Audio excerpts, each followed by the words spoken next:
Ayan, isang mapagpalang araw po sa inyong lahat. Malugod ko po kayong binabati at muli tayong nagsama-sama para sa isa na namang makabuluhang talakayan sa ating Human Hindi Laruan webinar series. Sa araw po na ito, pag-uusapan natin ang isang napapanahon at napakahalagang usapin, ang online sexual abuse or exploitation of children at child sexual abuse or exploitation materials na mas kilala bilang OSAEC-CSAEM. Sa ilalim po ng ating tema ngayong webinar na Bata Bata Bakit Ka Nasa Camera 2. Ngayong umaga, bibigyan po natin pansin ang mga isyung may kaugnayan sa OSAEC at CSAEM.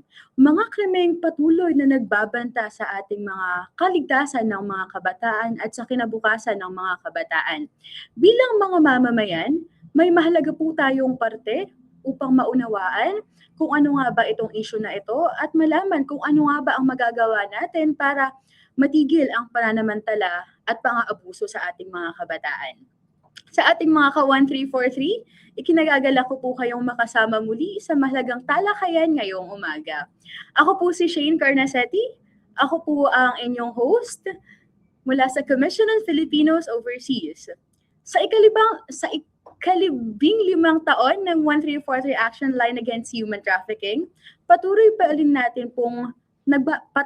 rin po tayong naghahatid ng impormasyon tungkol sa iba't ibang uri ng human trafficking.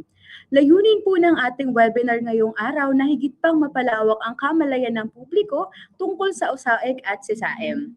Kaugnay nito, noong nakaraang buwan ng Pebrero po, ating ginunita ang National Awareness Month for the Prevention of Child Sexual Abuse and Exploitation, Anti-OSAEC at CSAEM Awareness Campaign bilang bahagi ng patuloy na pagsusulong ng proteksyon para sa ating mga kabataan. Ang webinar din po na ito ay ginaganap bilang parte ng pagdiriwang ng ating National Women's Month. Tayo po ngayon ay napapanood live sa 1343 Live YouTube channel at sa official Facebook pages ng Commission on Filipinos Overseas at ng 1343 Action Line Against Human Trafficking Facebook pages. Inaanyayahan po namin kayong i-like, i-share at mag-subscribe at huwag po ninyong kakalimutan gamitin ang ating official hashtags na #HHLBataBata2, hashtag safe screens for children, hashtag break all chains, hashtag human hindi laruan, and of course our hashtag 1343 action line against human trafficking. Ayan. So narito po ang magiging takbo ng ating programa para sa umagang ito. Sisimulan po ng panalangin, pambansang awit at bagong Pilipinas hymn, usapang usaik at sisaim, talakayan kasama ang ating panauhin, and of course, awarding a certificate of recognition to our speaker and closing ceremony. Simulan po natin ang umaga na ito sa isang panalangin na susundan ng ating pambansang awit at bagong Pilipinas hymn.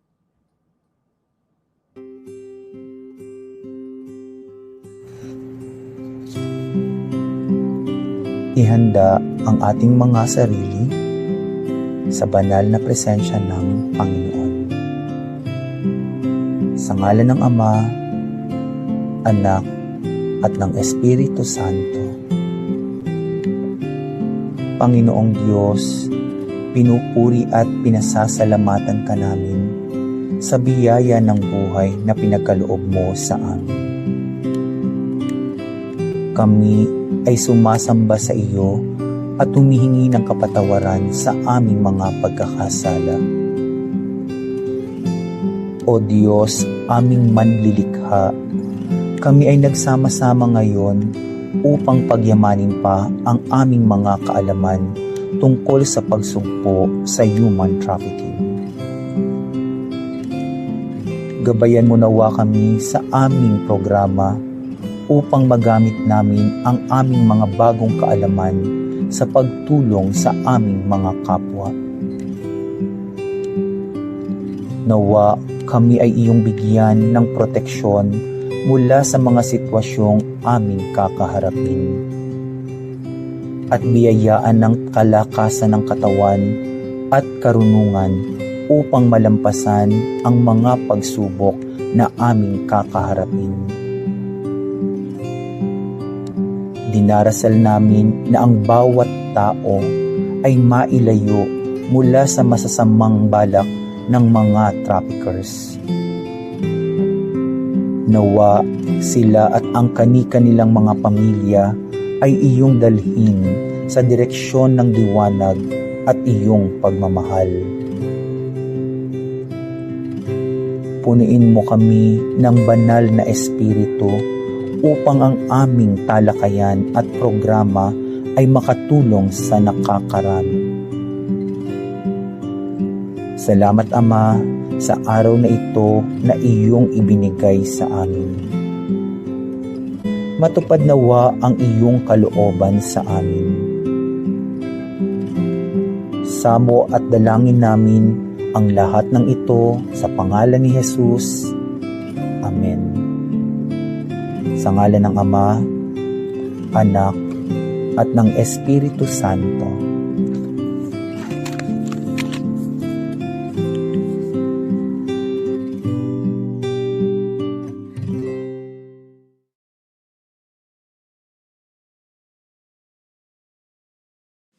Mga kababayan, ang pambansang awit ng Pilipinas.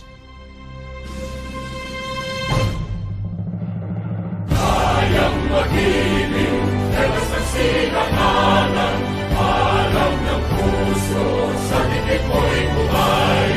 Lupang hinirang, tuyag ka ng mag-ibig, sa manlulupin, di ka pasisigil, sa nagagang tutok sa simoy at sa langit ng bangaw, ay hinatang tulad, awit sa pagkayang minamahal, ang isang ng matawad mo'y tagumpay na naghihinig, ang bituin at araw niya kailan pamay di maghihinig.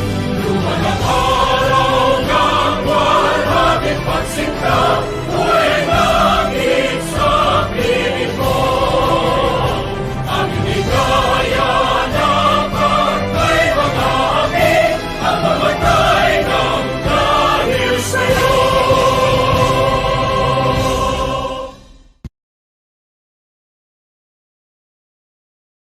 Panahon na ng pagbabago, dahil sa'yo ay kinakailangan.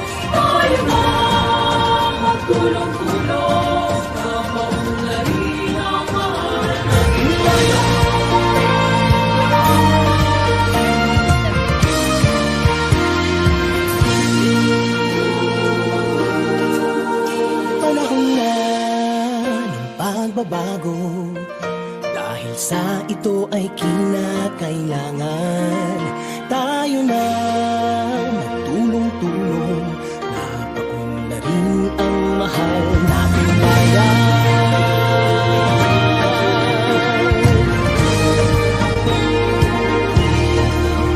Panahon na magbabago at iayos ang mga dapat ayusin. Dapat lang maging tungkulin ng bawat mamamayan dito sa atin. Ng pagbabago patungo sa pag-asenso, magsikap ng mabuti at nang guminhawa tayo.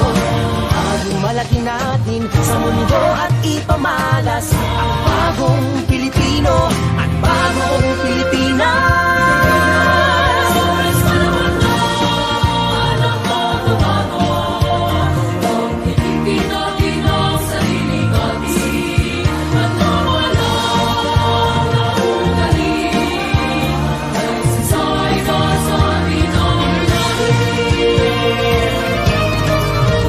Panahon na magbabago at magmulan sa kahit anong larangan. Ang tagumpay ay karangalan.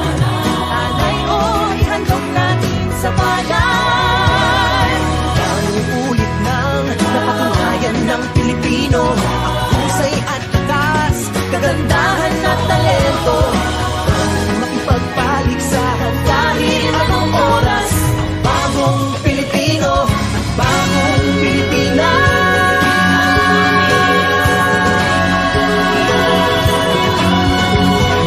Panahon na magbabago, Ay natin ay gawing maaliwalas.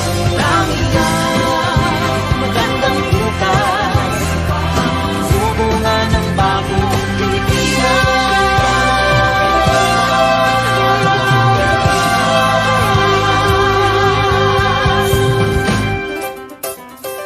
panahon na.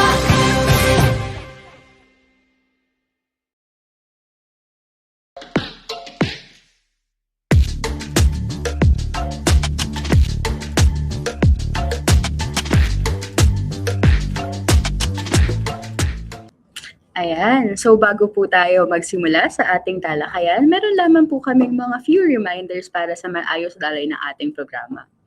Ayan, maganda po kayo ng ballpen, lapis o papel para sa mga nais ninyong tandaan mula sa ating talakayan o pwede nyo rin po itong screenshot. Dahil ito po ay isang online event, posible po na tayo ay magkaroon ng technical na problema kaya manatili lamang po nakasubaybay at ito po ay aming aayusin. Kung kayo naman po ay mawala o aksidenteng ma-exit sa Facebook Live o YouTube stream, hanapin lamang po ang CFO o 1343 Action Line Facebook page o 1343 Live YouTube page. Ang Facebook Live po na ito ay mare-record ng automatic ng Facebook at pwede niyo po itong panoorin muli. Ang inyo pong mga katanungan mula sa registration ay aming sasagutin sa Q&A portion. Para sa mga hindi pa naman po nakarehistro, bukas pa rin po ang ating registration link na makikita sa 1343 Action Line Facebook page. Matapos po ang ating seminar, kayo po ay makakatanggap ng electronic certificate pagkatapos po na ng ating feedback form. Ayan. Upang buksan po ang ating webinar, ating pong pakinggan ang chairperson ng Commission on Filipinos Overseas, Secretary Dante Clink ang II para sa kanyang pambungad na mensahe.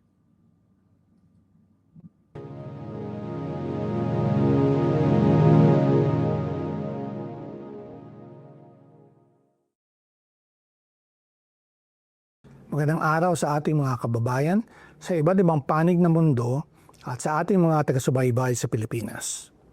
Ako po si Dante Clink ang II at tagapangulo ng Commission on Filipinos Overseas.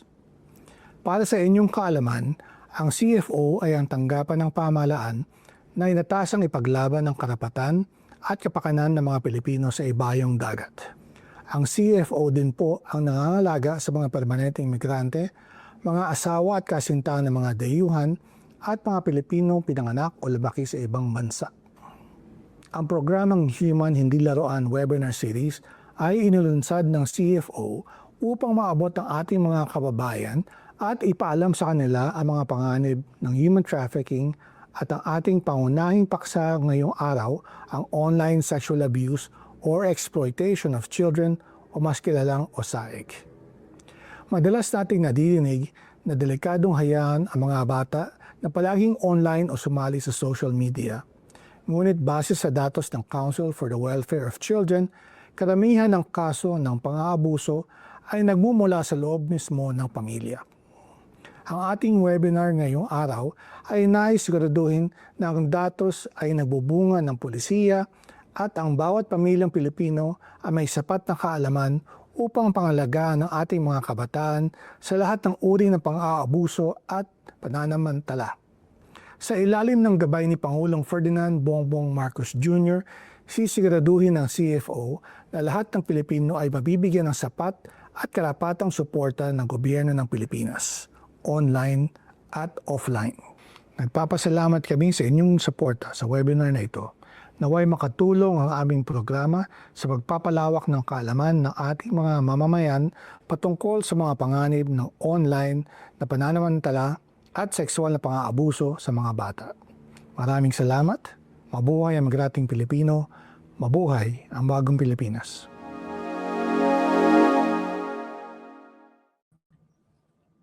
Ayan, thank you so much po, Sec Kling, para po sa inyong mensahe sa ating mga manonood.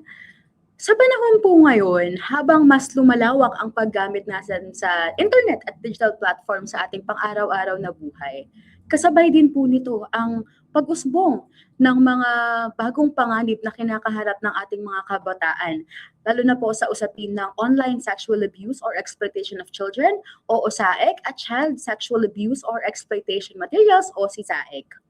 Mas nagiging komplikado ang mga pamamaraan ng pang-aabuso dahil ginagamit na rin po ang teknolohiya upang maisagawa ang exploitation mula sa online communication, live streaming, paggamit ng mga social media hanggang sa pagpapakalat ng mga mapanirang materyales na kinakasangkutan ng mga kabataan. Sa likod po ng mga kasong ito, mahalaga na kilalanin po natin ang papel ng ating mga frontliners, law enforcement agencies, child protection advocates, at iba't ibang mga institusyon na nagsisilbing unang linya ng proteksyon para sa ating mga kabataan.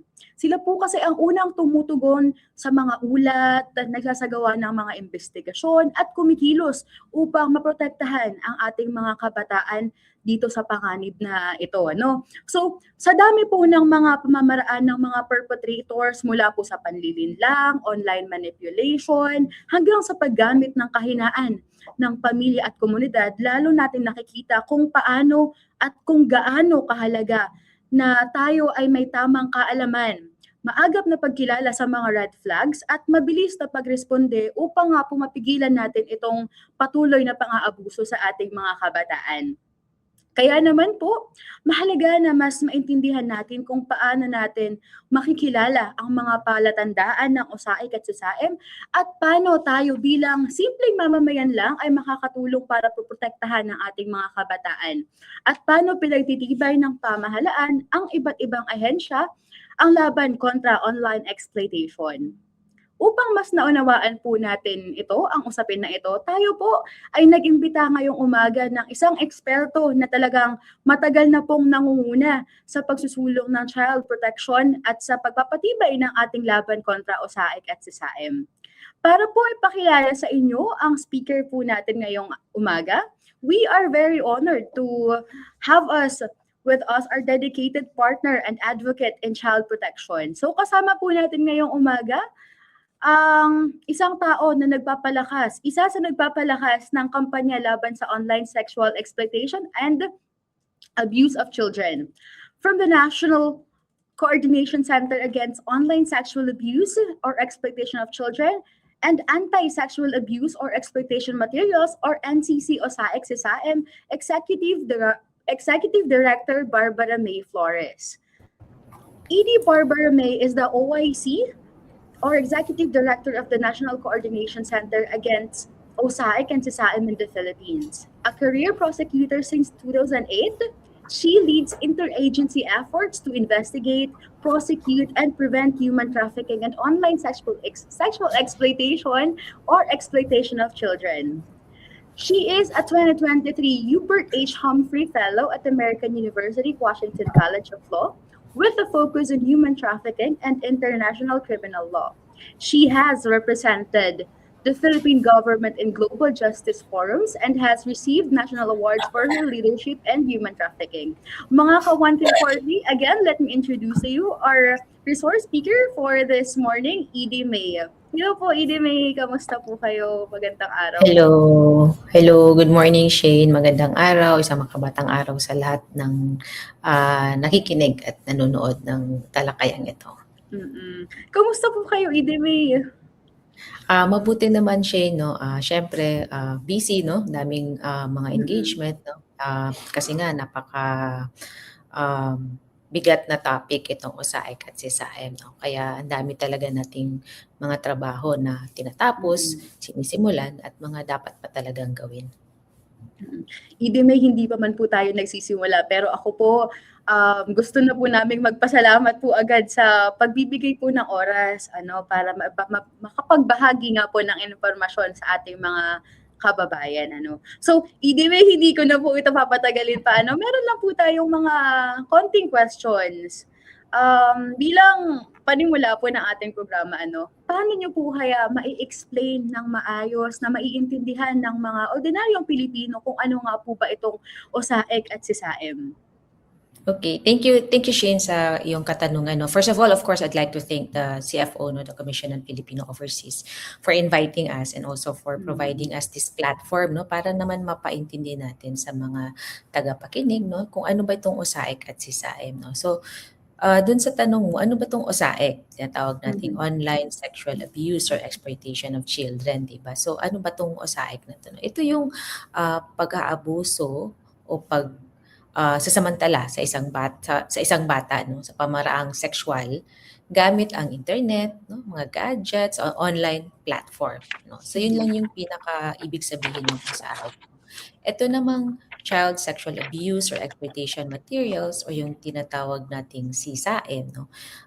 Ito yung dati nating tinatawag na child pornography. Pero hindi na nga katanggap-tanggap daw na termino yung child pornography, no. So ang bago pong termino ngayon is itong ang CSAM, no. So ano itong CSAM? Ito yung mga material, no.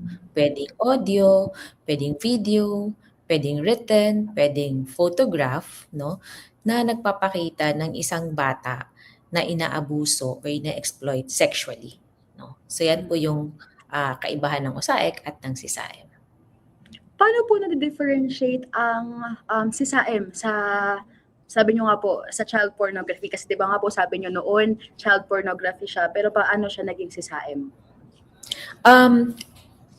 Parehas lang naman sila. Kaya lang hindi na po internationally accepted terminology yung child pornography. So hindi na po natin siyang tinatawag na child pornography. Kasi daw, pag sinabi mong child pornography, parang may bahid siya ng consent. Parang hindi natin masyadong ine-emphasize na this is an exploitation of a child. This is an abuse of a child. So to make it clear, no, na this is exploitation or abuse, hindi na po natin siya tinatawag na child pornography, kundi tinatawag na natin siyang CSAM. I see. Ayun po. So siguro po marami sa ating mga viewers dito ay talagang naririnig na yung terminong OSAIC and CSAM, pero siguro hindi natin na-realize kung gaano nga po kabigat ang pang-aabuso na ito na nangyayari sa ating mga kabataan po. So mahalaga po talaga na tayo bilang mga simpleng mamamayan ay maintindihan natin kung ano nga ba itong OSAIC at CSAM. Edie May, bakit po kaya sa kabila ng kampanya at umiiral na batas, patuloy pa rin po tayo nakakarinig ng mga ganitong kaso sa Pilipinas? Maraming kadahilanan, no. So, but I will present you with three reasons. No. Isa, demand, no. Pangalawa, access. Pangatlo, vulnerability. So sa demand, maraming bumibili, maraming gustong nagko-consume, no, ng mga CSAM. So alam naman natin, di ba? Kung merong demand, merong supply, no. Ngayon naman yung access. napakadali ng access natin ngayon sa online world, no, sa internet. Kahit nga as young as ilan ba, 4 years old, no, nakaka-access na ng internet or even younger than that, no. Pangatlo naman is yung tinatawag nating vulnerability, no. So paano ba nagiging vulnerable ang isang biktima ng OSAIC o SISAIM, no? Pwedeng dahil sa kahirapan, no? Pwede rin sa kakulangan sa protection, no? Hindi siya nababantayan.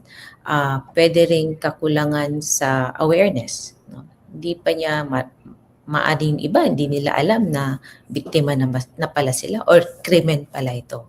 No? So those are some of the factors, no, na bakit nandito pa tong krimen na to, no? Meron na tayong batas, marami na tayong kampanya, pero hindi siya nawawala, di ba? So ito yung mga iba't ibang kadahilanan, no. Gusto rin namin i-emphasize, no, na hindi lang ito isang police matter, no. Usapin din ito ng child protection, no, family accountability, digital responsibility at public safety, no. So maraming dapat magtrabaho para mapugso talaga itong OSAIC at SISAIM. Oo, base na nga po doon sa sinabi po ninyo. So, hindi lang pala isang factor ang nagiging dahilan kung bakit nga po nangyayari itong OSAIC at SISAIM po, ano. Ide, may tanong lang po ako. Meron po ba tayong mga key indicators or red flag para masabi natin na ang isang pamamahay na ito ay, let's say, ayun, merong OSAIC o SISAIM na nangyayari sa kanila? Kasi sabi nga po kanina ni Sec Link doon po sa kanyang opening message na data from the Council for Children, and sabi nga nila ang gantong usapin daw or gantong issue ay kalimitang nangyayari sa mga pamayanan. Meron po ba tayong mga red flags, key indicators? Ganun. Some red flag indicators, no, kung for example yung krimen ay ginagawa sa isang pamamahay. So one could be unexplained wealth. Hindi naman natin matawag na wealth, no? Pero bigla na lang nagkakaroon ng mga bagong gamit sa bahay. Pero wala namang mapakitang any reason ba't sila nagkakaroon ng pera, no? Walang makitang permanenteng trabaho, no? But they have new gadgets, new things at home.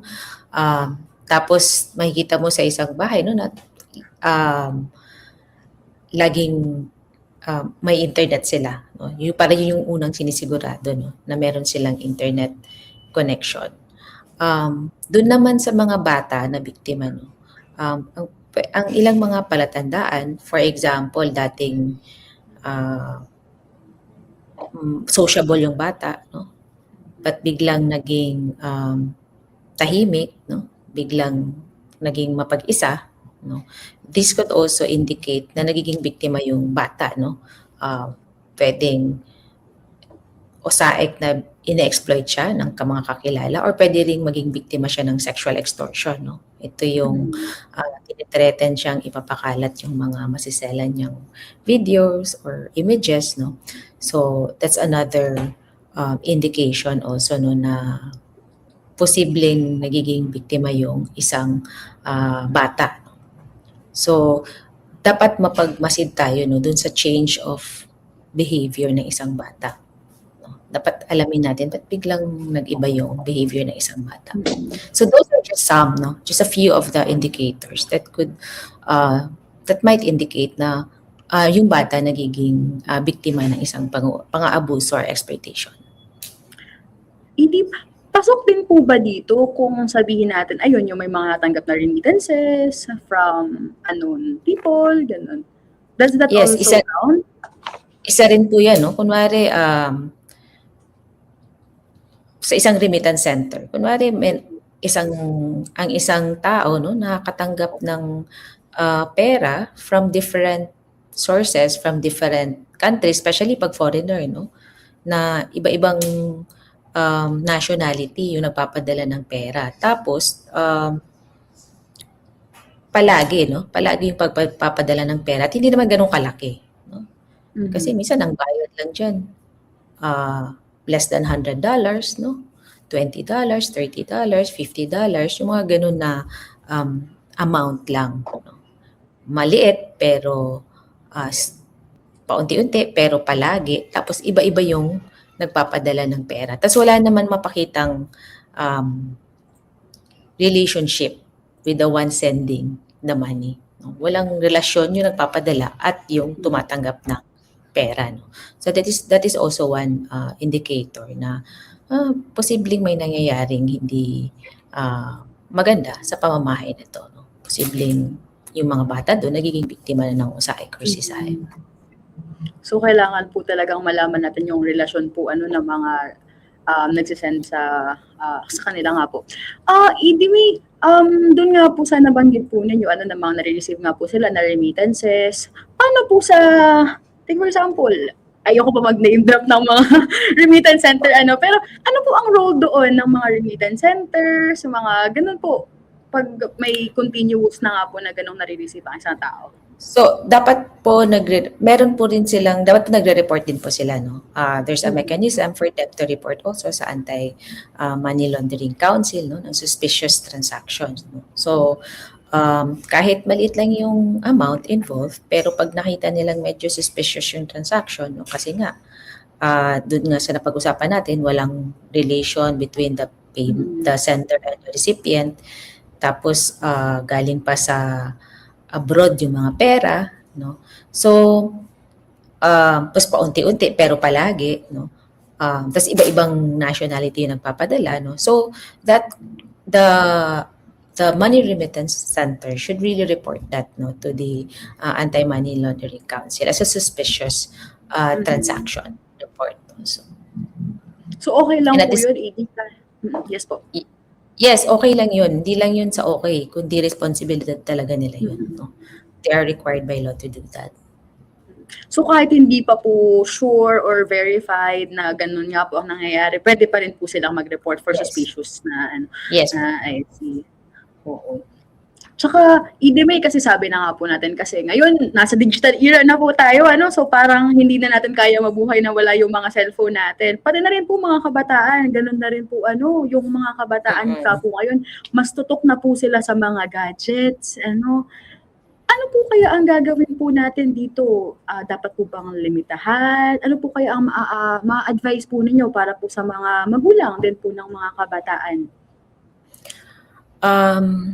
Doon sa mga sobrang bata, no, as much as possible, wag natin silang hayaan maging online na walang gabay natin, no. Dapat din ang mga magulang o yung mga caregivers ay digital literate, no. Meron silang digital literacy. Kasi paano nga ba naman natin babantayan yung mga kabataan kung tayo mismo hindi natin alam paano ba gumagana tong mga bagong technology ngayon, no. Sabi nga nila, 'di ba, dati sinasabi natin don't talk to strangers. Sinasabi natin yung mga anak natin na wag basta-basta makipag-usap, 'di ba? Sa hindi mo kilala, no? Doon sa nung wala pang online world. Ngayon, hinahayaan naman natin yung anak nating naka-online, no? Na puro stranger na yung kahalubilo ng anak natin online, 'di ba? Marami diyan hindi naman talaga nila kilala. Pero hindi na natin nababantayan, no? So dapat ganun pa rin yung pag-iisip natin, no?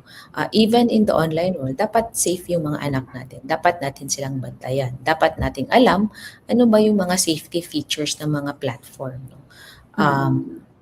Kaya ba natin i-filter yung platform para ang pwede lang mapanood ng ating mga anak, ang mga batang binabantayan natin ay yun lang angkop sa edad nila? Kailangan alam natin yun, no? Like for example, YouTube. May YouTube Kids, 'di ba? Pwede ba nating yung settings ba ng YouTube, pwede ba nating palitan para kung ang anak natin ang gumagamit, hindi sila makakapanood ng mga bagay na dapat hindi nila mapanood, no? Same with Facebook, no? Same with Instagram, no? Alamin natin ano yung mga features na yun. Then ilimitahan din natin yung paggamit ng online ng mga gadgets, no, sa ating mga kabataan, no. As much as possible nga, the younger your child is, wag muna natin silang hayaang magbabad online, no? Limitahan yung pagbigay ng gadget. Another thing is, no, ba't importante din yung digital literacy ng parents? Kasi, for example, akala natin, no, yung mga gaming platform. Akala natin safe. Laro lang naman yan, no? Safe lang. Naglalaro lang naman yung anak ko online. No? Pero hindi natin alam na marami pong mga, no, tinatawag nating sexual predators, no? Na ginagamit din itong mga online gaming platforms para mag-groom, no, ng mga bata, no? Para maka-communicate sila sa mga bata. So itong mga gaming platforms, isipin natin, gaming lang to. Pero yung iba po kasi may mga chat function yan eh. So ibig sabihin, kahit sinong kalaro nila, pwede silang kausapin through the chat function. So maaari pa rin silang ma-exploit or ma-abuse, no? Even if tingin natin naglalaro lang sila, no, online. Oo. Nasabi niyo nga po kanina, na-mention niyo yung term na grooming, so marami din po ang mga nangyayari. Kasama po ba doon sa batas kung saan nakasaad itong anti-usaikan si SAIM yung grooming? Kasama po ba siya doon sa natin sa law? Yes, kasama siya sa batas, no, na ito ay isa ring violation of the Anti-Usaic and CSAIM Act, and meron din siyang corresponding penalty pag nag-groom ka ng isang bata, no. So ano ba yung grooming? Or meron ding isang term namin ginagamit, yung luring, no. Ito yung nakikipag-communicate sa isang bata for the purpose of sexually abusing or exploiting a child, no. So kung yun yung purpose mo, to communicate with the child, that's either grooming or luring, kahit pa hindi natuloy, no, yung pag-aabuso or yung pag-exploit. But if it can be shown na nakikipag-usap ka sa batang ito dahil pala ang intention mo ay sexually abuse or exploit yung bata, then you can be liable for grooming. Okay. Let's make this clear lang din po, ED, para po sa mga viewers natin. So, talking to a child alone, hindi naman po yun, hindi naman po yun masama. Hindi Pero naman. pag andun na po yung exploitation, yung intention na nga, doon na pumapasok yung grooming or luring. Tama po ba? Yes. Yes, pag nakikita mo na dun sa flow of communication nila na iba na yung purpose, no? Iba na yung iba ano ba yung ginagawa nila? Una, kukunin nila yung trust ng bata, no?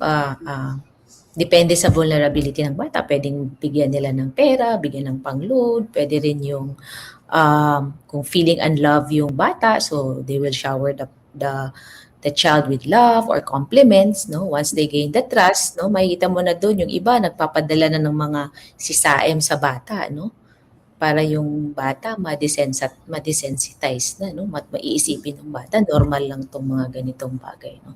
So those are just some of examples of how grooming can be committed, no, or biglang magsasuggest na ngayon yung nakikipag-communicate na gusto nang makipagkita, ganyan, no.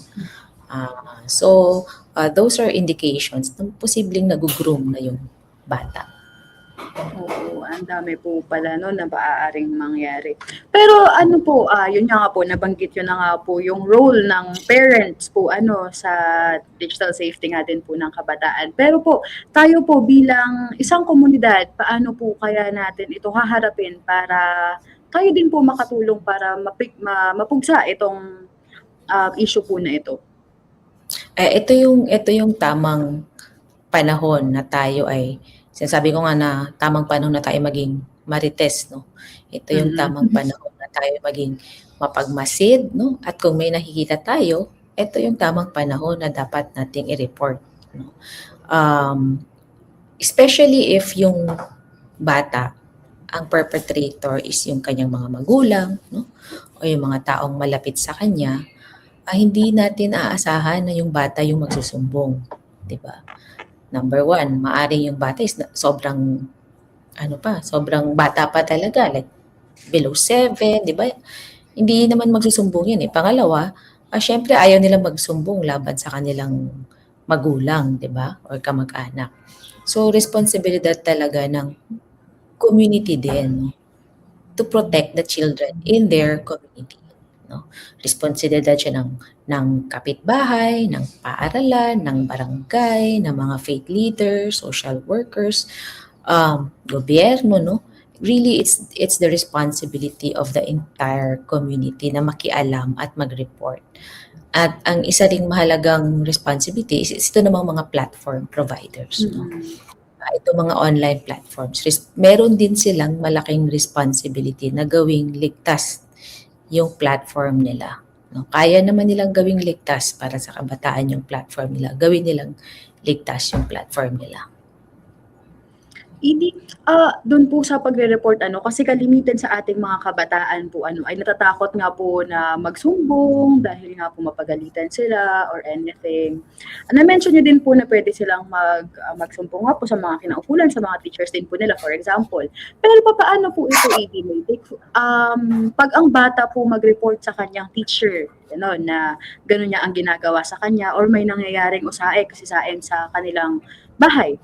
Paano po ang mangyayari pag ang teacher po ay hindi magsumbong o hindi naman teacher or kahit sino na mas pinagkakatiwalaan ng bata ay hindi po magsumbong? Ano po, mayroon po ba silang liability dito? Sa mga, for example, yung DepEd po, syempre meron din silang sarili nilang protocol, di ba? Pag nagsumbong ng isang krimen yung isang bata. So, they have to follow that protocol, no? Kung ano yung nilagay na protocol ng DepEd. And if they fail to follow that, syempre that could also mean administrative liability. That may also mean administrative liability, di ba? Bakit hindi mo sinunod yung protocol, no? Kung ikaw naman isang barangay leader, syempre responsibilidad mo yun. It could be a dereliction of duty pag hindi mo naman hindi mo inaksyonan, no, yung isang sumbong ng isang biktima ng USAIC at CSAM, no.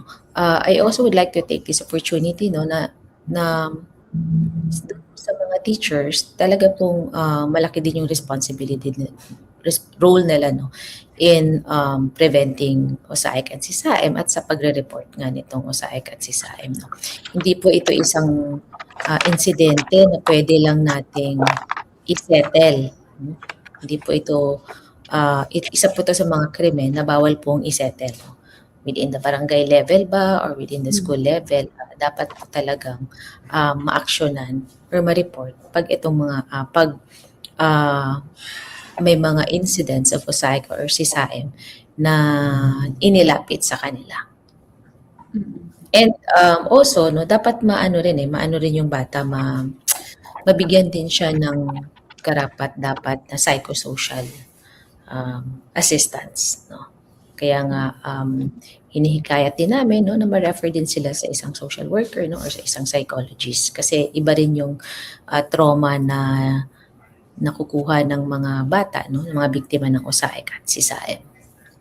Opo, very important nga din po yun yung psychosocial services na ma-receive ng mga bata, So, going back po dun sa na-mention po ninyo na hindi pwedeng isettle sa barangay, So, hindi po pwede na doon lang sa kanila sabihin na huwag mo nang ulitin or ganon. Hindi po pala pwedeng ganon lang or mag-end lang toward sa ganong bagay. Yes, hindi pwede. Especially pag ang mga perpetrators ay yung mga nag-aalaga sa bata.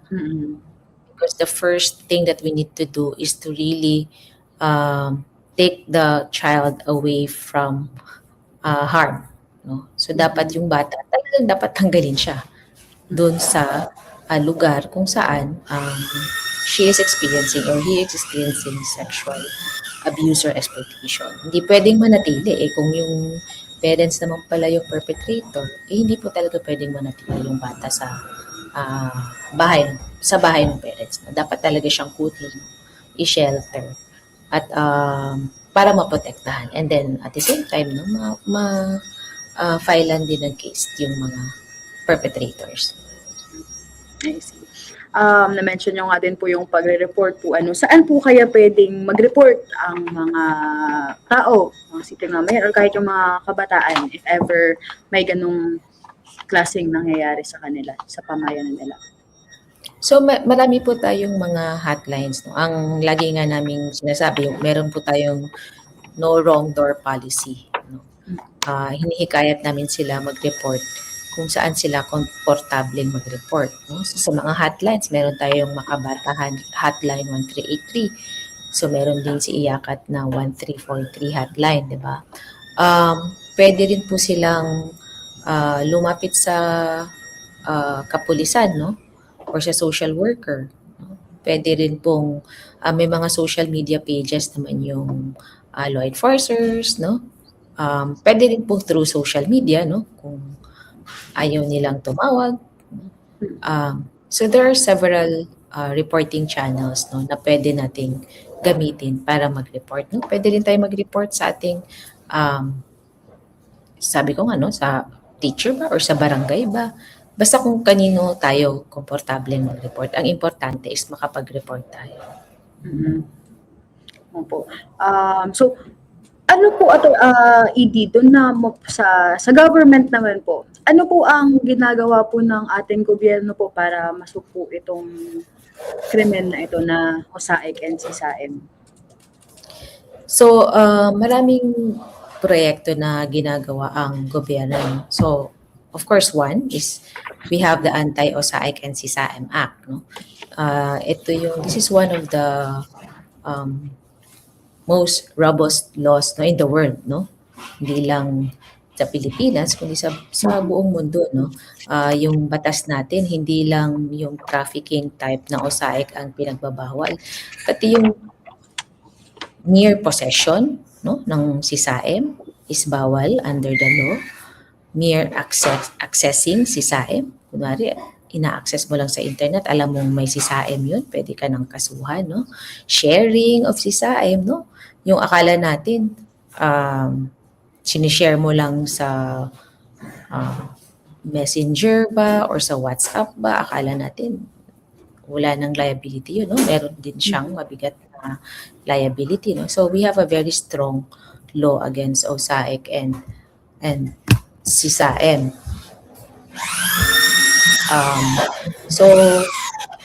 Another one is the creation of the National Coordination Center against OSAIC and SISAM. Ito nga yung Interagency Coordination Center. So, ano ba yung trabaho ng NCC, OSAIC, SISAM? Kino-coordinate natin yung iba't ibang ahensya, no? Para tukoy yung ating pagresponde sa problema and para din ang hindi nagduduplicate yung efforts natin against OSAIC and SISAM. Ayun. So, na-mention nyo po yung batas nga po, ano. Pwede nyo po bang mas mapaliwanag po kung paano po nakakatulong itong batas po na ito na RA 11930 laban po sa OSAIC and SISAM?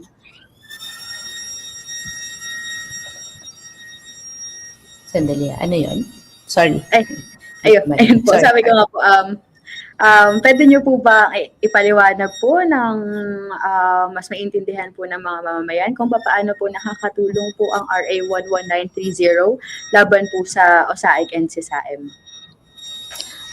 Sa nabanggit ko nga kanina, di ba, ang RA 11930, nakakatulong to dahil nga yung batas, di ba, marami siyang mga activities na ipinagbabawal. No? So, ito nakakatulong ito. Pangalawa, itong pag-create nga niya ng National Coordination Center against OSAIC at SISAM. No? So, yung batas, nilinaw niya, ano ba yung mga pinagbabawal, anong pananagutan, ano din ang mga tungkulin ng bawat ahensya, no? Ng DOJ, anong tungkulin ng DOJ, anong tungkulin ng DSWD, no? Anong tungkulin ng mga LGUs, at ano din yung tungkulin ng mga iba pang pamahalaan kagaya ng DepEd, no? So ito yung malaking tulong ng Republic Act 11930. Balikan ko lang din po kanina yung sinabi po ninyo na hindi porket nag-send ka lang o nag-share ka lang sa WhatsApp ay hindi ibig sabihin na wala kang pananagutan. So meron pa rin po pala talaga kahit na mag-share ka lang ng mga ganong content. Tama po ba? Yes, no. Kahit na shinare mo lang, no. Yung shinare lang din sa iyo. Hindi naman ikaw yung gumawa. Ay pinakita ko lang naman meron ka na ring corresponding liability.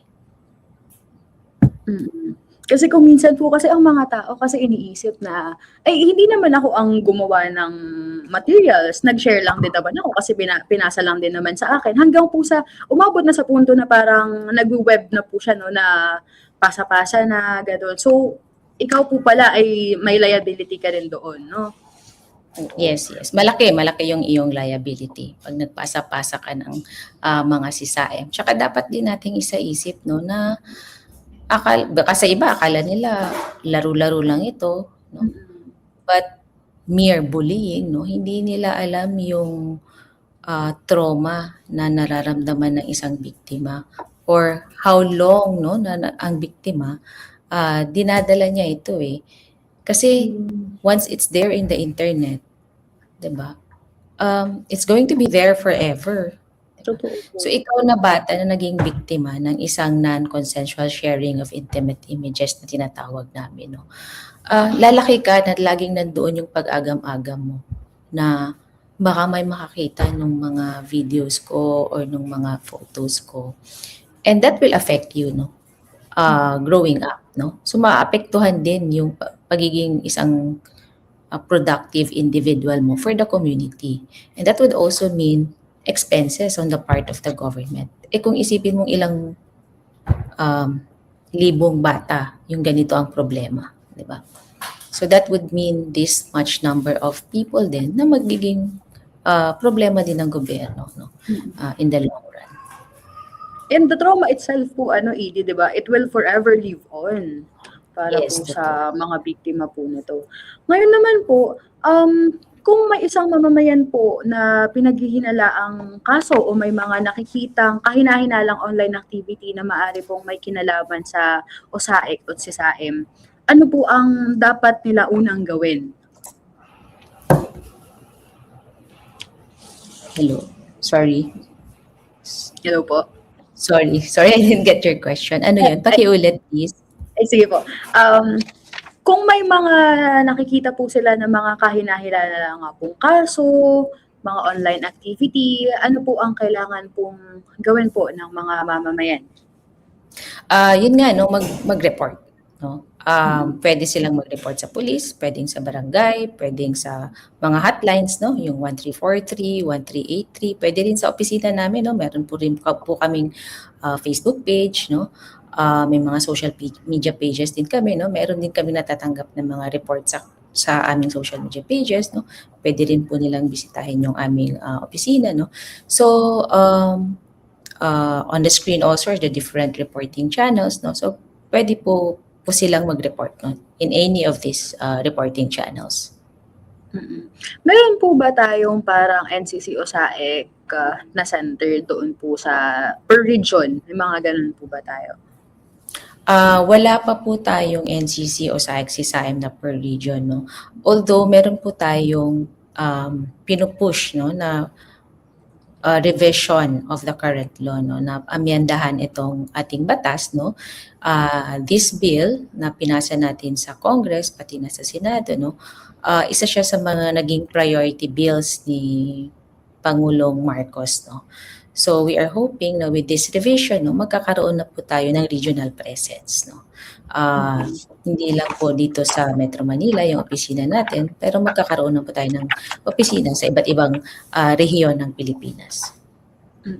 I think maganda po yan if ever po ED na maipasa nga po kasi alam naman po natin na hindi lang naman po sa Metro Manila may nangyayaring ganito, pero baka mamaya hindi po natin alam na doon din po sa mga probinsya po ayan. So mahalaga po talaga na tayo po alam po natin kung saan po tayo magre-report kasi ang simpleng pagre-report din po ay isang magiging unang hakbang para po maligtas ang isang bata. At gaya nga po ng palagi nating paalala na ang pananahimik ay maaaring magbigay daan din po sa patuloy na pang-aabuso, di ba ho? So wala pong space dito ang manahimik lang, di ba po? Dahil yun, part po natin, role po natin yun na makialam, di ba po? Oo.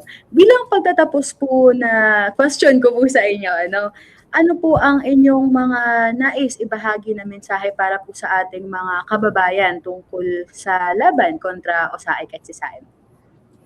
So sa ating mga tagapakinig, no, or sa ating mga kababayan, no, ano ba yung alamin po natin ano tong USAIC at CSAM, no?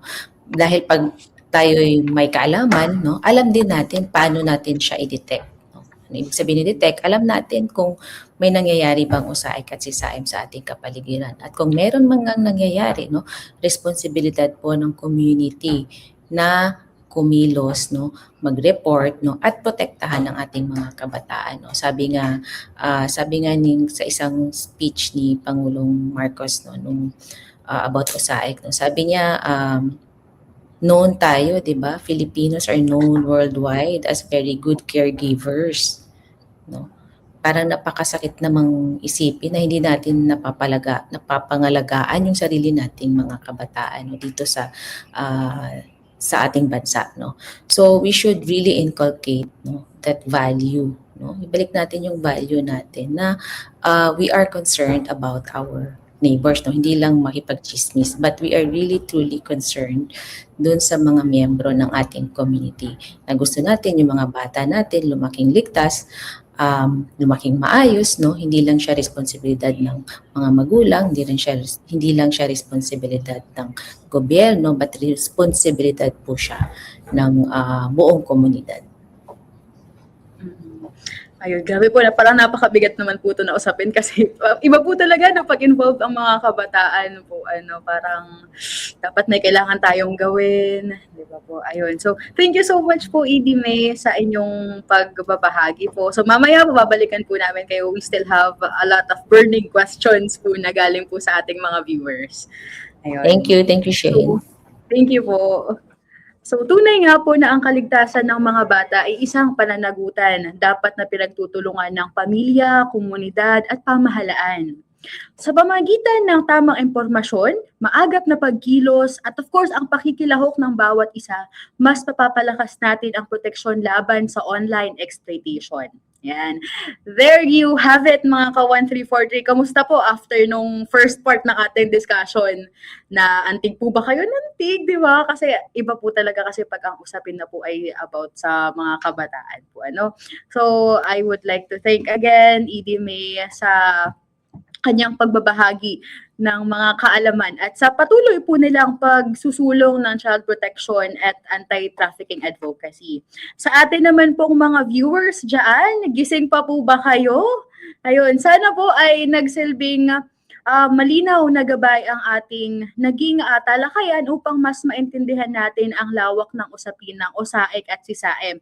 At tayo bilang mga simpleng mamamayan, paano nga ba tayo makakatulong para tapusin ang gantong issue ng USAIC at CSAM.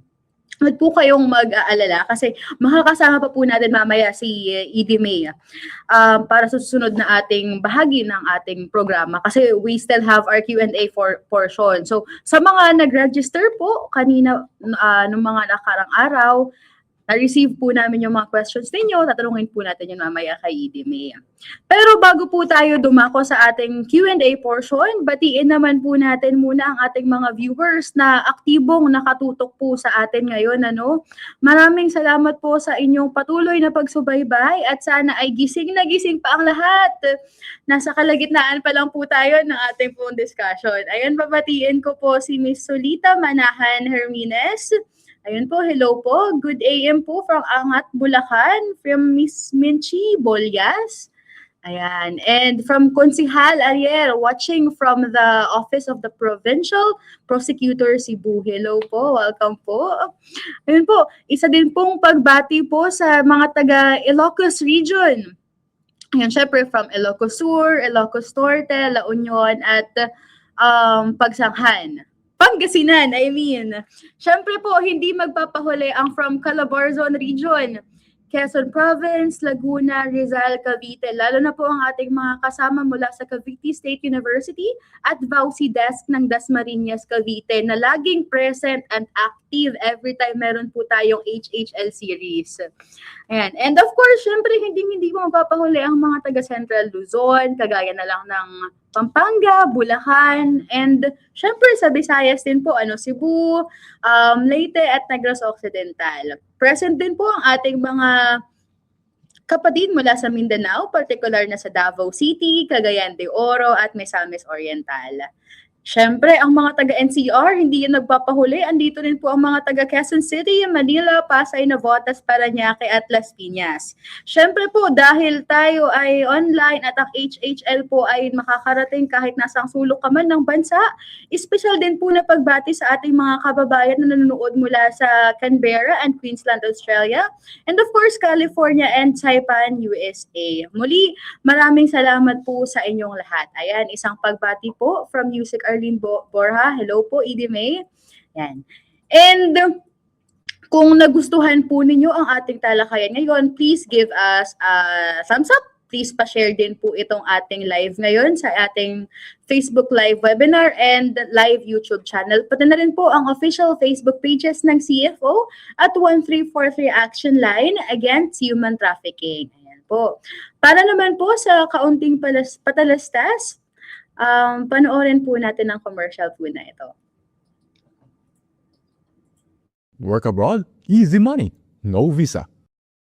Baka human trafficking yan. Makialam, itimbre mo.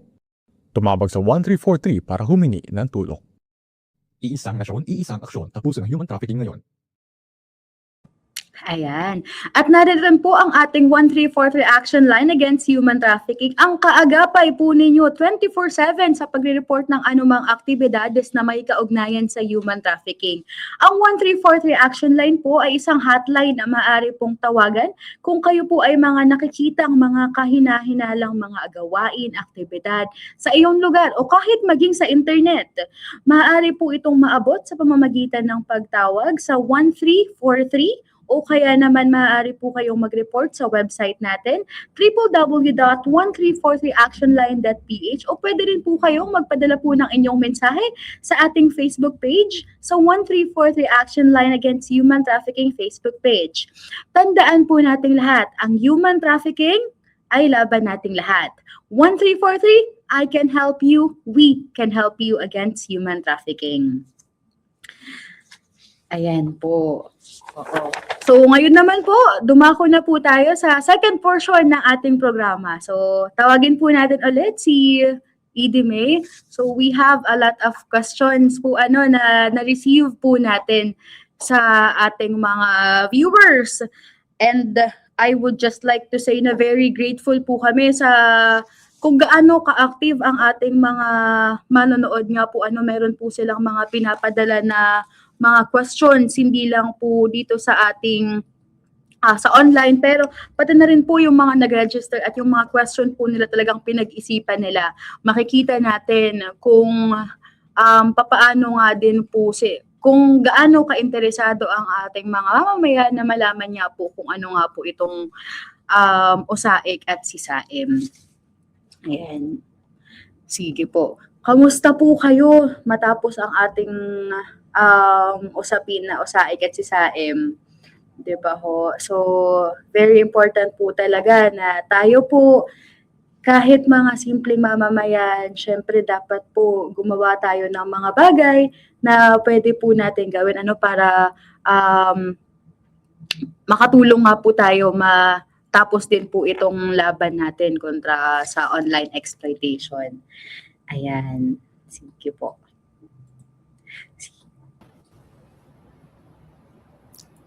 Hello po ulit, Edie May.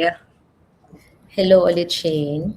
Hello. So ayun na nga po, gaya nga po na sabi ko, we have a lot of burning questions galing nga po sa ating mga viewers po So ready na po ba kayo? Ready na.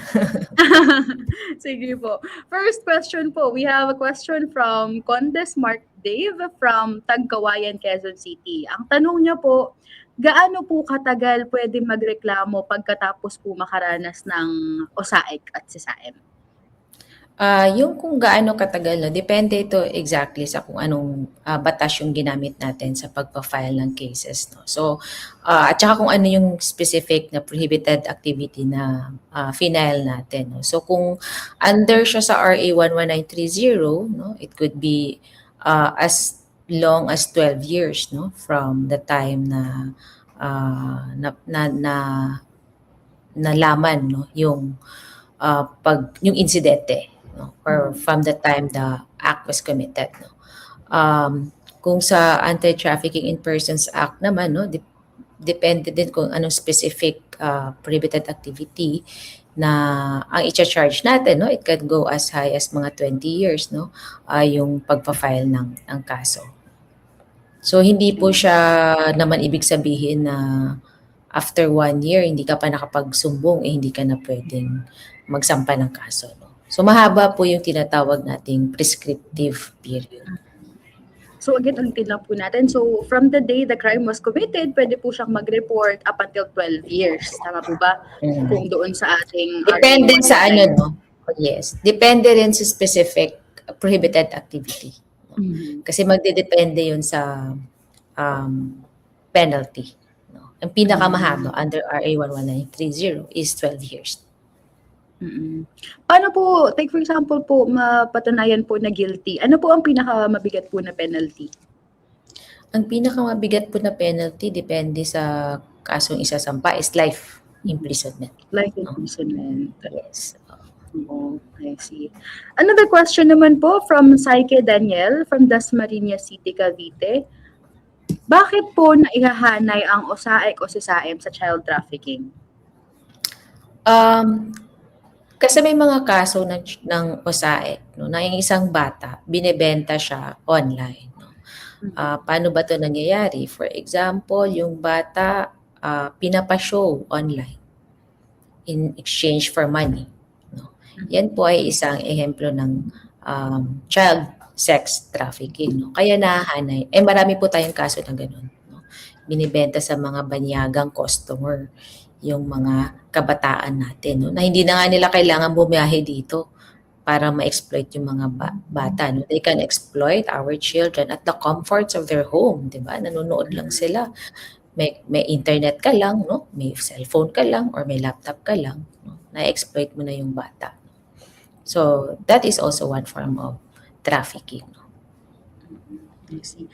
Another question po from Erlindo Ortiz from Dasmariñas, Cavite.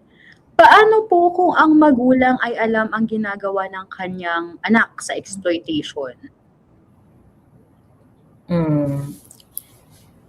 Depende, no, kung ang magulang is one of the perpetrators, no, so dapat siyang sampahan din ng kaso, no? Dapat yung bata ilayo, no, sa magulang, dahil yung magulang naman pala yung perpetrator, no? So we should always keep the children away from harm. Ang laging action natin is for the best interest of the child. Kung naman ang magulang maaring hindi siya yung perpetrator pero inaalaw niya, no? Pinipermit niya na i-exploit yung kanyang anak, pwede rin siyang masampahan ng kaso, no? Pwede rin RA 11930 or pwede rin sa anti-child abuse law, no? Dahil pinapabayaan niya yung anak niya na ma-exploit, no, sexually or maabuso sexually. Another question po from Ibaya Lourdes from Dasmariñas, Cavite. Ano po ang mga hakbang na dapat gawin para maiwasan ang paglaganap ng OSAEC at SISAEM? Okay, ano yung mga hakbang, no? Bilang isang ordinaryong citizen, of course, as I mentioned earlier, no, we should be aware, no? Alamin natin ano tong OSAEC at SISAEM, at kung may kaalamanan na tayo, ibahagi din natin sa ating mga kakilala. At bilang isang ordinaryong citizen, maging mapagmasid din tayo. At kung may nakikita tayong mga incident, no, na nag-i-indicate na ito isang OSAEC or SISAEM, no, mag-report din tayo. No? So, marami naman tayong pwedeng gawin as an ordinary citizen. Isang simpleng halimbawa lang. Kunwari sa Facebook, no, may nakikita tayong content, no, na nagsisexualize ng isang bata, no, o nag-aabuso ng isang bata. Meron pong mga reporting function yung mga online platform. No? So, pwede nating i-report yung content para yung content ma-take down. Diba? That's just one very simple way that as an ordinary citizen, pwede nating maiwasan yung paglaganap ng OSAEC at SISAEM. Siyempre, wag din nating i-share, no? Pag may nakita tayo, wag nating i-share, no? Instead, pwede natin siyang kunin lang yung mga details, no? Like, ano ba tong account na to, and then we can report it, no? So, may mga sa mga reporting channels, no? So, yan po yung pwede nating gawin bilang isang ordinaryong citizen. Hindi naman tayo pwedeng maging vigilante, di ba? Na tayo na yung hindi tayo trained, no, na magre-rescue tayo on our own, no. So syempre as an ordinary citizen, no, gawin natin yung mga kaya nating gawin in our own capacity. Right. Another question po from Barcelona, Maria Virginia from Dasmariñas, Cavite. Paano po masisigurado ang kaligtasan ng mga magre-report about OSAIC and CSAIM? Pwede po naman kayo mag-report anonymously, no? Like minsan sa amin may nagre-report naman anonymously, or kahit hindi anonymously, nagre-report sila na with the request, no, na itago yung identity nila. No, ang importante lang sana, no, meron kasing minsan nagre-report sa amin anonymously. Hindi na namin ma-contact later on to ask for more details kasi yung sumbong medyo kulang, no. Hindi kaagad ma-aksyonan dahil kulang yung details. Dahil nga gumamit ng mga siguro yung mga one-time account lang, hindi na namin mabalikan to ask for more details. Sayang po yung sumbong nila, no. So, yun po. Yun yung paalala lang namin, no, na dapat reachable din sila in some ways. Para kung may tanong kami, kaya mabigyan nila kami ng sagot. So kung magre-report po sila, E.T. May, no, at gusto nilang gawin nga pong anonymous yung report, ano po dapat yung mga nakapaloob sa report na yun? Depende sa krimen. For example, kung ang gusto nilang i-report, mukhang may kapitbahay kami na inaabuso yung mga anak nila, pinapashow, no, online. So, syempre, kailangan naming malaman yung pangalan, no, sino ba to sila, yung specific address, no, saan ba to nagaganap, no, ano yung bahay, kung may alam silang other details, no, pointing to the identity, whether of the victim or of the perpetrator, no, like, ito yung kanyang Facebook account, or ito yung kanyang telephone number, no. Minsan kung may picture sila, di ba, ito yung itsura ng perpetrator, ito yung itsura ng victim. So those are important details na makakatulong sa investigasyon at sa agapang re-rescue dun sa biktima. So, tandaan po natin mga ka-1343 ha, pag may mga nalaman po kayo, pag mag-report kayo, pangalan, address, tsaka other details po, like contact number, mga pictures, mahalaga po din po talaga, na may pictures din po, as proof. Another question po from Manalang Clinton from Guagua. Ano po ang pwedeng gawin ng mga tourism establishment para maiwasan ang OSAIC at CSAIM sa kanilang establishments?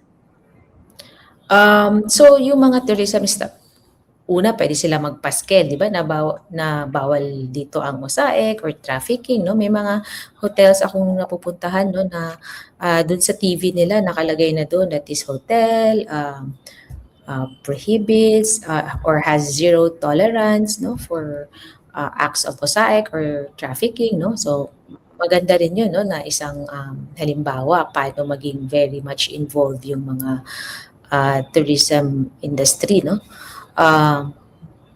Pangalawa, kailangan din nilang i-capacitate yung mga empleyado nila, no.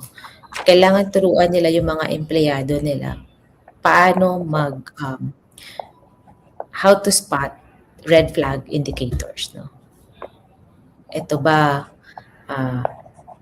bang nag-check-in sa amin? Meron bang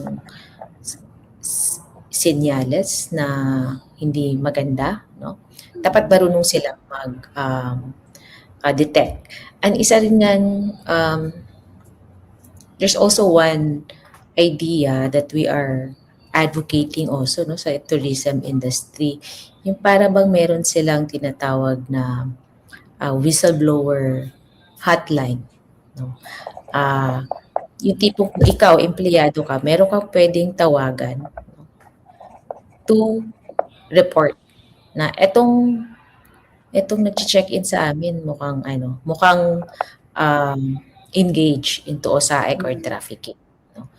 Ah, that they can also report anonymously or safely, no? Kasi yun yung minsan um, hindi sila nagre-report kasi nga takot silang mag-report, no? But if there's an anonymous function, no, that would be a big help, no? Para itong mga tourism industry, talagang involved din sila into stopping OSAEC and also trafficking, no? Yan yung mga some ideas, no, na pwede nating i-implement din, no, dito sa Pilipinas, no. Like for example, 'di ba minsan makikita natin, no, magche-check-in, no, isang customer tapos may kasamang bata, hindi naman niya kaano-ano yung bata, no, walang relationship, no. Dapat hindi pinapayagan, 'di ba? Pero kung hindi naman yung empleyado mo naman hindi trained, 'di ba?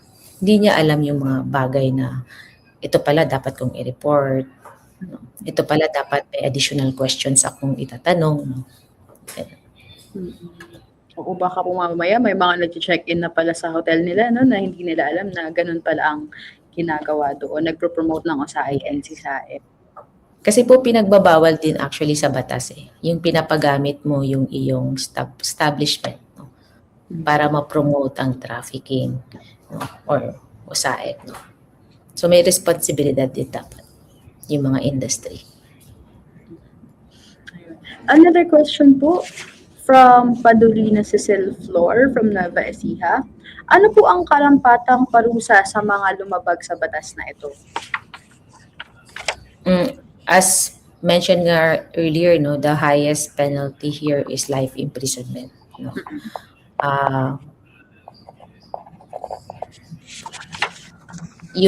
In fact, yung possession nga lang, yung hindi naman ikaw yung nag-create, hindi mo dinistribute, pero nag-possess ka, nasa cellphone mo, di lang ako ganun di ko lang memoryado yung penalty, no? But I think it's more than 6 years na yung imprisonment nun.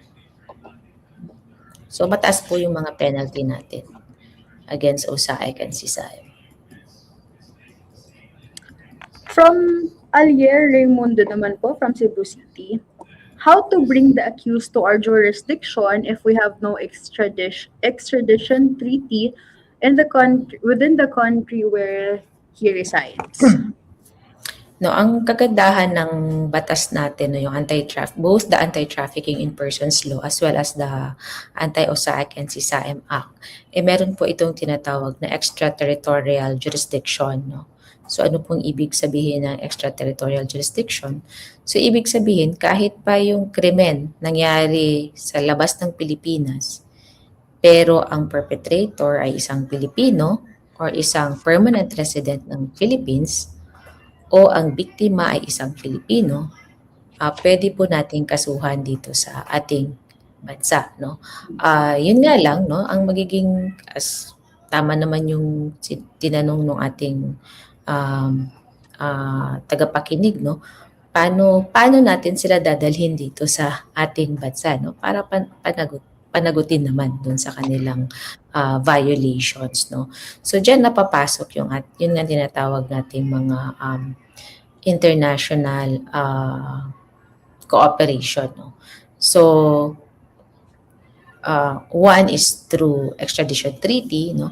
Kung hindi naman kaya ng extradition treaty dahil wala tayong extradition, so we have to really explore other international cooperation or mechanisms, no. Ang isang bagay na pwede nating gawin, no, is yung i-request po natin sa Interpol na mapalabasan sila nung tinatawag nating red notice, no. Kasi pag may kasong na-file na against them dito sa Pilipinas, wala sila sa Pilipinas, pwede po nating i-request sa Interpol to issue a red notice against them, no. Dahil pag may red notice na sila, medyo magiging limited din po yung galaw nila, no. Hindi sila basta-basta makaka-travel. So malilimitahan din natin yung kanilang mga exploitative or abusive activities. So, example lang po yan ng mga other international arrangements or cooperation na pwede nating gamitin. So, hindi pala ibig sabihin na dahil na sila ay nasa labas ng Pilipinas, that doesn't mean na wala na silang pananagutan kung ano sa batas kung sila ay nag-commit ng ganung crime. Another question po, hindi from Manglo Marilyn. As a non-profit organization, maaari po ba kaming makipag-ugnayan sa CSAM upang maging mga volunteer watchers against these crimes and help prevent them? And paano po natin ito magagawa? Okay, so mga NGOs po or CSOs, no, you can, of course, we need all the help that we can get. So, if you want po na medyo coordinated yung actions natin, pwede po kayong to communicate with us, no, to get in touch with our office, no, para pwede po naming ilatag sa inyo ano po ba yung mga, kasi po recently we just launched and drafted our National Strategic Action Plan, no. So para malatag natin sa ating mga NGOs, CEOs, ano ba yung strategic action plan ng ating pamahalaan laban sa OSAIC and CSAM. And base dun sa strategic action plan, no, makikita nila saan ba nila pwedeng ilagay yung sarili nila dun sa plano na yun. Saan ba dito sa mga planong ito ang, I think as an NGO or CSO, I would be most useful, no? I would provide more impactful resources or more impactful activities, no? So, yun po yung pwede naming masuggest, no, sa mga NGOs and CSOs. Ayan, thank you so much po. And another question po from Sir Dinia Kenneth from Cabugao, Ilocos Sur.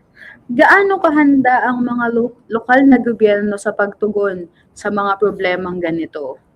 Meron po ba tayong monitoring na nangyayari or investigation in case of reported cases?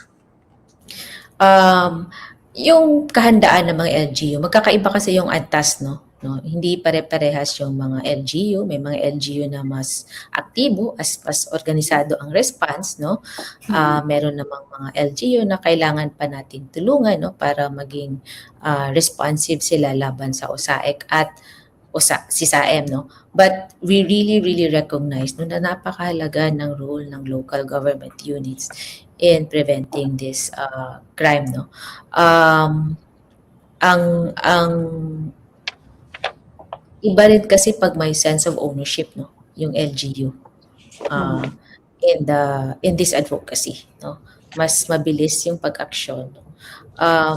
So ngayon naman, in terms of policy, no, meron po tayong yung DILG po, nagpalabas siya ng circular, no, na kasali na po sa audit ng local child-friendly,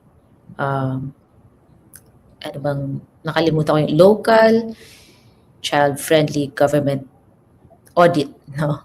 Yung pagkakaroon nila ng ordinance against OSAIC and CSAM and also other indicators pa na meron silang ginagawa laban sa OSAIC at CSAM. Kaya nga, dun sa huling datos na pinakita sa amin ng DILG at ng Council for the Welfare of Children, no, as of last year, there are more than 1,000 LGUs na, no, na nagpasa ng anti-OSAIC and CSAM ordinance, no. But syempre more than an ordinance, no, dapat kailangan din siyang mapondohan, 'di ba? Dapat mapondohan din yung mga programa at activities laban sa OSAIC at CSAM, no, para mas effective po yung ordinance natin. So very important ang role ng LGU. Another way that they could help in this fight is to localize the national strat plan po, no? So for this year, magro-roll out po kami ng strat plan, no, para bawat LGU sana, no, may sarili din silang strat plan na align po sa ating national strat plan. Ayun, thank you so much po kasi nakita ko nga po dito sa Facebook na nag-comment po na nanghihingi na po ng copy ng OSAIC strat plan. Mabuti po nabanggit niyo na po ano. So, ayun po, doon po nagtatapos ang ating mga questions. Ayan. parang nasagot nyo naman po itong question na meron po sa ating Facebook page. Tinatanong po kasi nila kung ano daw po ang role ng barangay sa pagsugpo nga po nitong USAIC and SISAIM. Ayan. Bago po tayong tuluyan magtapos, hihingin po muna natin ang ating mga, hihilingin po muna natin sa ating panauhin if ever po meron po kayong mga message po sa ating mga taga-subaybay. And of course, para na din po, para na din po sa mga biktima na natatakot pong mag-speak out, ano po ang inyong mensahe po sa kanila? So para sa lahat ng ating tagapakinig, no, at nanonood, no, ang USAIC at SISAIM ay hindi lamang ito isang usapin ng internet, no. Usapin ito ng dignidad, kaligtasan at kinabukasan ng ating mga kabataan. Kaya hindi po ito sa laban na ito, hindi po pwedeng neutral lang tayo, no. We should really be participative. Doon naman po sa mga nakakaranas ng pang-aabuso or exploitation, no? Wag po kayong matakot magsumbong, no? Wag po kayong matakot mag-report dahil ang gobyerno naman ay may mga programa, no, para tulungan kayo. Hindi lang sa sasampa ng kaso, pati na rin sa pagbibigay ng mga psychosocial services, no, para po sa ating mga biktima. Yun. Ayun. Thank you so much po, Edie May. At para naman po sa ating mga manonood, maraming salamat din po sa inyong aktibo na pakikibahagi sa napakagandang tanong na inyong mga pinadala ngayong umaga. Makikita po natin na tunay nga po na may malasakit ang bawat isa sa lumalawak na kamalayan ng publiko sa usapin ng online sexual abuse and exploitation of children. Thank you so much po ulit, Edie May. Thank you, Shane, and thank you, CFO. Thank you po. Napakahalaga po nito, no, itong topic po natin.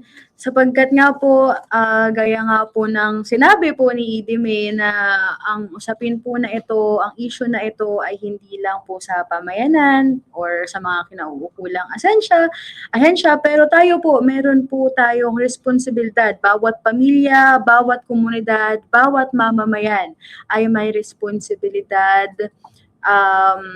na kailangang gampanan sa pagsugpo nga po ng issue po na ito. Ngayon naman po, papalapit na tayo sa pagtatapos ng ating programa. Paalala ko lamang po sa lahat ng dumalo sa ating webinar ngayong umaga ay maaari po kayo makakuha ng Certificate of Attendance matapos po sagutan ang webinar feedback form na makikita po ninyo sa inyong mga screens. Ayan, naka-flash po. Huwag po nating kakalimutan magsagot ng feedback form para po sa inyong Certificate of Participation na matatanggap nyo po individually via email. Ang feedback link po ay bukas hanggang March 7, 2026. Maaari lamang pong magsagot nito bago ang nasabing petsa para po matanggap ang inyong certificate.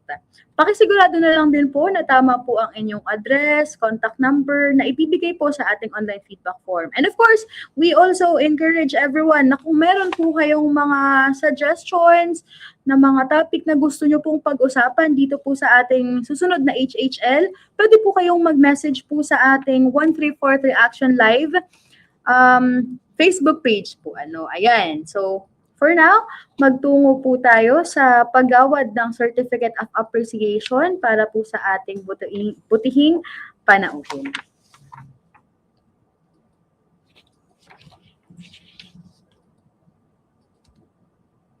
Ayan, so let me read the citation. Certificate of Appreciation is proudly given to Attorney Barbara May P. Flores for the invaluable service rendered as subject matter expert during the 24th Human Hindi Laruan webinar series, Bata Bata, Back Ka Na Sa Camera 2, held on 31 of March 2026 via Facebook and YouTube Live. Ayan. Signed by Secretary Dante Clink ang II, Chairperson. Ayun. Thank you so much po, Edie May. Thank you. Oo, sa uulitin po, sana mabigyan pa po tayo ng chance na pag-usapan pa nga po itong issue po na ito. Thank you so much po sa pag-share po ng knowledge po ninyo at expertise po sa atin po mga kababayan. Thank you so much po. Ayan. At ayun, syempre, thank you din po sa ating mga audience, sa ating mga minamahal na ka-1343. Maraming salamat po sa pagbabahagi po ng inyong mga katanungan sa ating naganap na seminar. Ayan, webinar I mean. At ayun po, dito na po nagtatapos ang ating programa. Muli, huwag po ninyong kakalimutang magsagot ng ating online webinar feedback form upang matanggap po ninyo ang inyong ang inyong e-certificates. Magtungo lamang po sa feedback form na makikita nyo po dyan sa inyong mga screen. Yan. Para naman po sa mga nais pang mapalalim ang kanilang kaalaman tungkol po sa batas na nagbibigay proteksyon laban sa human trafficking at iba pang uri ng pang-aabuso, andyan din po sa inyong mga screen ang ating QR code and link kung saan pwede nyo pong ma-access ang ating pong primer sa Republic Act 9208 o the Anti-Trafficking in Persons Act of 2003. Ayan. Para naman po sa mga interesado pa na panoorin ang mga nakaraang webinar, maaari nyo po ito mapanood sa ating official Facebook pages, 1343 Action Line Facebook page, pati na rin po sa aming 1343 Live YouTube page. Huwag din po sana natin kakalimutan mag-like, follow, and subscribe sa ating official CFO at 1343 Action Line Facebook page at 1343 Action Line Live YouTube page. Ayan. Muli, ako po si Shane Carnacetti, ang inyong pong host for today. Kasama po ang aking mga kasamahan mula sa Commission on Filipinos Overseas at sa 1343 Action Line Against Human Trafficking at sa pamumuno po ng aming chairperson, Dante Clink ang II ay nag-iiwan ng paalala na ang laban kontra human trafficking, kabilang na ang OSAIC at SISAEM ay laban nating lahat. Sa sama-samang pagkilos, mas mapapalakas natin ang proteksyon para sa ating mga kababayan, lalo na po sa ating mga kabataan. Maraming salamat po sa inyong pakikiisa at pakikilahok. Magkita-kita po tayo muli sa susunod na Human Hindi Laruan webinar series at magandang araw po sa inyong lahat.